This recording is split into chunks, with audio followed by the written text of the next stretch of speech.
السلام عليكم.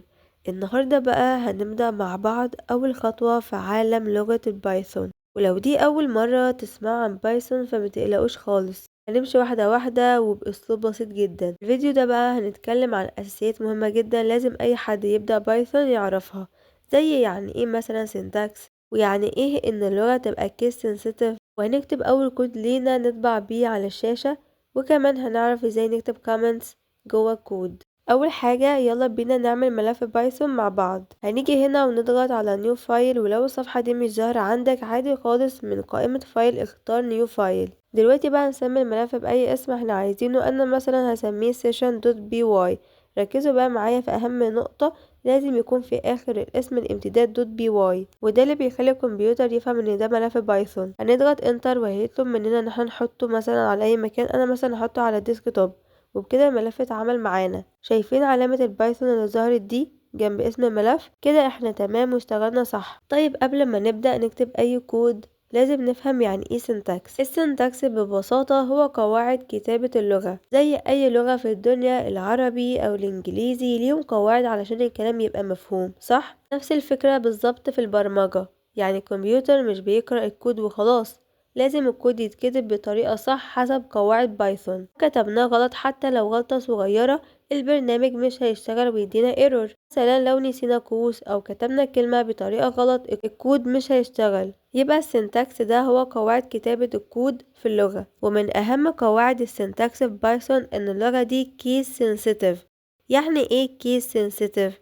يعني بايثون بيفرق بين الحروف الكبيرة والحروف الصغيرة. يعني الكلمة لو كتبناها بحروف صغيرة تبقى حاجة، ولو كتبناها بحروف كبيرة تبقى حاجة تانية خالص. مثلا أمر الطباعة بايثون اسمه print بحروف صغيرة، لو كتبتها كده print بحرف بي كبير الكود مش هيشتغل ويدينا ايرور. يبقى لازم نركز جدا في الحروف الكبيرة والصغيرة واحنا بنكتب الكود. دلوقتي بقى هنكتب أول كود لينا بايثون. وأول حاجة أي حد بيتعلم أي لغة برمجة بيبدأ بيها هي إننا نخلي البرنامج يطبع كلمة على الشاشة، وأمر الطباعة بايثون اسمه print. هنكتب كده print ونفتح الأقواس ونكتب جواها دبل كوتس ونكتب hello world. طيب الكود ده معناه ايه؟ كلمة print يعني اطبع، والكلام اللي بين القوسين وبين علامتين التنصيص ده هو النص اللي أنا عايزة البرنامج يظهره على الشاشة. print دي كلمة محجوزة في بايثون، يعني أمر جاهز بنستخدمه عشان نطبع أي حاجة. بعدها بنلاقي قوسين كده. القوسين دول مهمين جدا، لأن أي حاجة عايزين نطبعها لازم تتحط جواهم. جوا القوسين كتبنا دبل كوتس hello world، ودي اسمها string يعني نص، ولازم النص يتحط بين علامتين تنصيص دبل كوتس علشان بايثون يفهم ان ده كلام يتطبع مش كود. طيب لو شلنا علامات التنصيص بايثون هيعتقد ان هالو دي اسم متغير ومش هيفهمها وهيطلع ايرور. وهنفهم مع بعض يعني ايه متغير بس مش دلوقتي.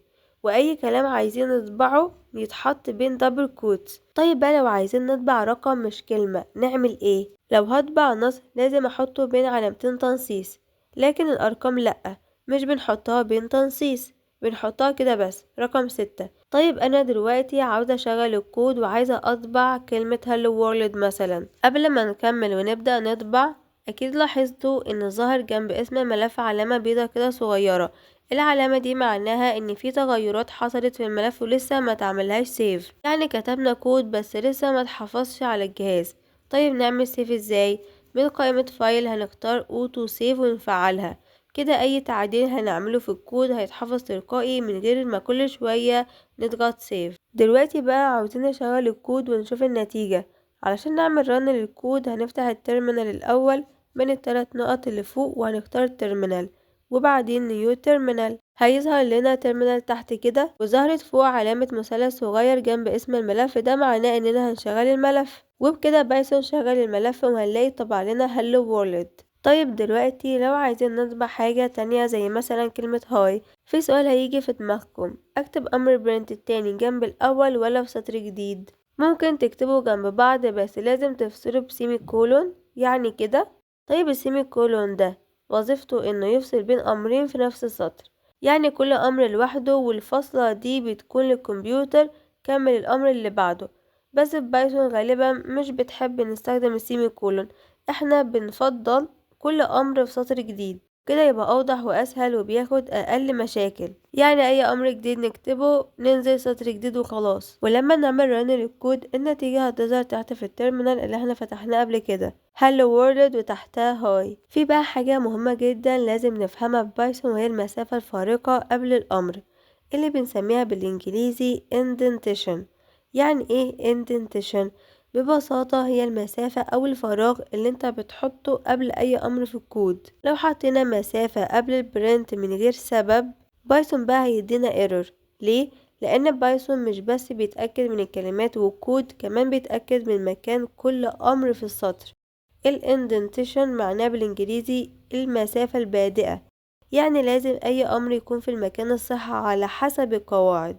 ولو غلطت حتى بمسافة واحدة من غير داعي، بايثون هيقف ويقولك indentation error. يبقى القاعدة المهمة ما تسيبش مسافات قبل أي أمر إلا لو جوه لوب أو فانكشن احنا محتاجينها، ده بعد كده هنشرحهم مع بعض. يبقى أي أمر جديد نكتبه نخليه على أول السطر من غير مسافة. دلوقتي بقى هنتكلم عن حاجة مهمة جدا في كود اسمها comment.